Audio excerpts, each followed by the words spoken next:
Ai Hershey sistem listrik presi trauma doin tubuh menit wekono. Masalah dalam sistem limbik mempengaruhi suasana hati yang tidak menentu, mudah tersinggung, depresi klinis, meningkatnya pikiran negatif, persepsi negatif terhadap suatu peristiwa, motivasi menurun, banjir emosi negatif, masalah nafsu makan dan tidur, menurunnya atau meningkatnya respons seksual, isolasi sosial. Masalah dalam sistem limbik dalam, seperti dalam semua sistem lainnya, umumnya sesuai dengan fungsinya. Apakah Anda mengenal orang yang melihat setiap situasi dalam sudut pandang yang buruk?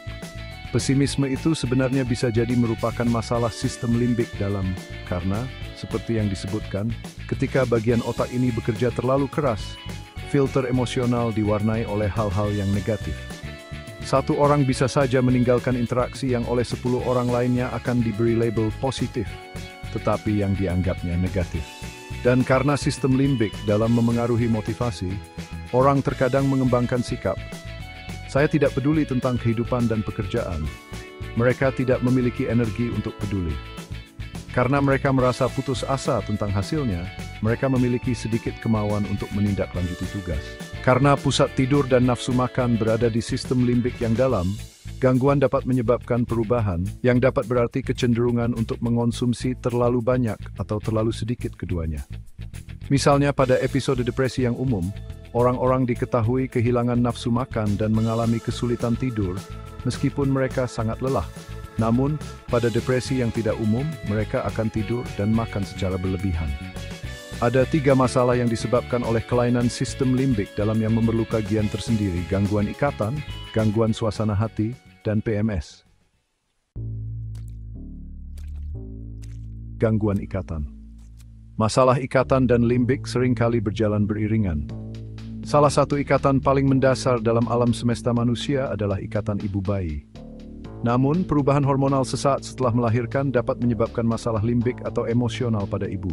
Masalah ini disebut baby blues jika ringan, dan disebut depresi pasca persalinan atau psikosis jika parah. Ketika masalah ini muncul, sistem limbik dalam otak ibu menunjukkan aktivitas yang tidak normal. Fenomena ini telah terdeteksi pada hewan dan manusia. Akibatnya, masalah ikatan yang signifikan dapat terjadi. Ibu mungkin menarik diri secara emosional dari bayinya sehingga bayi tidak dapat berkembang secara normal. Bayi yang mengalami gagal tumbuh kembang misalnya, atau yang memiliki berat badan rendah, atau perkembangan yang tertunda, seringkali memiliki ibu yang tidak memiliki ikatan emosional.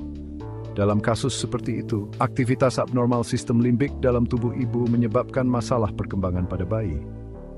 Sebaliknya, masalah pada sistem limbik dalam dapat disebabkan oleh kejadian luar yang mengganggu proses ikatan manusia. Hal ini dapat terjadi pada tahap kehidupan manapun. Berikut adalah 3 di antaranya paling umum. Kematian orang tua, pasangan, atau anak menyebabkan kesedihan dan duka yang mendalam. Dalam hubungan kekeluargaan ini, seringkali terdapat ikatan neurokimia yang erat dari berbagai kenangan dan pengalaman emosional yang tersimpan. Ketika ikatan ini putus, aktivitas sistem limbik yang dalam akan terganggu. Banyak orang yang mengalami duka mengatakan bahwa rasa sakit tersebut benar-benar terasa secara fisik. Sensasi ini tidak bersifat imajiner. Duka seringkali mengaktifkan pusat rasa sakit di otak, yang berada di dekat sistem limbik yang dalam. Menarik untuk dicatat bahwa orang-orang yang memiliki hubungan baik dengan orang yang meninggal seringkali lebih mudah menyembuhkan kesedihan mereka dibandingkan dengan mereka yang hubungannya dengan almarhum dipenuhi dengan kekacauan, kepahitan, atau kekecewaan. Alasannya adalah bahwa hubungan yang positif dikaitkan dengan kenangan yang baik, dan mengingat serta memproses ulang kenangan tersebut membantu dalam proses penyembuhan. Ketika orang-orang yang memiliki hubungan yang buruk mengingatnya kembali, mereka harus menghidupkan kembali rasa sakitnya. Dalam pikiran mereka, mereka masih berusaha memperbaiki apa yang salah untuk menyembuhkan luka, tetapi mereka tidak bisa. Selain itu, rasa bersalah yang mereka bawa mengganggu proses penyembuhan. Donna adalah contohnya. Donna dan ibunya memiliki hubungan yang penuh badai, terus-menerus bertengkar karena hal-hal yang tampaknya tidak penting. Namun terlepas dari masalah-masalah mereka, tahun setelah kematian ibunya merupakan tahun tersulit dalam hidup Donna. Suaminya tidak dapat memahami betapa beratnya kesedihan yang dirasakannya. Yang pernah didengarnya hanyalah keluhan bahwa ibunya egois dan tidak peduli padanya. Yang tidak dipahaminya adalah bahwa Donna harus berduka bukan hanya atas kematian ibunya, tetapi juga atas kenyataan bahwa sekarang ia tidak akan pernah memiliki ikatan ibu anak yang selalu diinginkannya. Kematian telah mengakhiri semua harapannya. Kehilangan pasangan atau kekasih adalah hal yang traumatis dengan cara yang berbeda dari kehilangan orang terkasih lainnya. Setelah Anda bercinta dengan seseorang secara teratur, kematian bisa sangat menyakitkan karena hubungan limbik yang dalam telah terputus. Pasangan telah menjadi bagian dari ikatan kimia di bagian otak tersebut, dan butuh waktu bagi ikatan itu untuk larut. Sistem limbik dalam Anda kehilangan sentuhan, suara, dan bau orang tersebut. Hubungan limbik yang mendalam tidak hanya bergantung pada keintiman seksual. Kehilangan limbik mendalam lain yang sering diabaikan adalah kehilangan hewan peliharaan keluarga. Banyak orang menjadi sangat dekat dengan hewan peliharaan mereka, seperti halnya dengan orang-orang penting dalam hidup mereka. Hewan peliharaan seringkali memberikan cinta tanpa syarat dan terhubung dengan diri kita yang paling peduli. Saya sering merasa bahwa menggendong salah satu kucing saya atau membelai anjing saya selama pemindaian akan memiliki efek pendinginan limbik yang positif.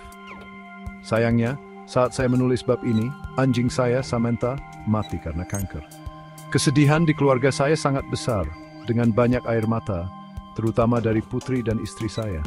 Kami semua mengalami masalah tidur, tidak ada yang ingin makan, dan apapun yang mengingatkan kami pada Samantha akan segera membuat kami menangis dan merasa sangat sedih dan kehilangan.